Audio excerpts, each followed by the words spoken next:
থকা আমাৰ শ্ৰদ্ধাৰ নগাঁও লোকসভাৰ সাংসদ সন্মানীয় প্ৰদ্যুৎ বৰদলৈ ডাঙৰীয়া, আমাৰ মাজত উপস্থিত থকা আমাৰ শ্ৰদ্ধাৰ ধুবুৰী সন্মানীয় সাংসদ ৰকিবুল হুছেইন ডাঙৰীয়া, আমাৰ মাজত উপস্থিত থকা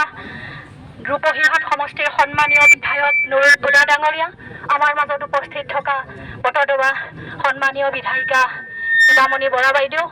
আমাৰ নগাঁও জিলা কংগ্ৰেছৰ সমূহ বিষয়ববীয়া, APCCৰ সমূহ বিষয়ববীয়া, আমাৰ মাজত উপস্থিত থকা নলবাৰীৰ প্ৰাক্তন বিধায়ক অশোক শৰ্মা ডাঙৰীয়া, আমাৰ মাজত উপস্থিত থকা বিভিন্ন ব্লক আৰু বিভিন্ন মণ্ডলৰ পৰা অহা সমূহ বিষয়ববীয়া, লগতে আমাৰ মাজত আজি এই বন্তিৰ যাত্ৰাত ন্যায় দাবী কৰি আমি আমাৰ হিয়াৰ আমঠু জুবিন গাৰ্গৰ মৃত্যুৰ তদন্ত ন্যায় দাবী কৰি আমি যি সমদল উলিয়ালো বন্তিৰ প্ৰজ্বলনেৰে সৈতে, এই যাত্ৰাত অংশগ্ৰহণ কৰা বিভিন্ন দল সংগঠনৰ আমাৰ সকলোকে আজি এই যাত্ৰাত শান্তিপূৰ্ণভাৱে সহযোগিতা আগবঢ়োৱাৰ কাৰণে মই জিলা কংগ্ৰেছ কমিটিৰ তৰফৰ পৰা সভানেত্ৰী হিচাপে সকলোলৈকে মই শ্ৰদ্ধা নিবেদন কৰিছোঁ।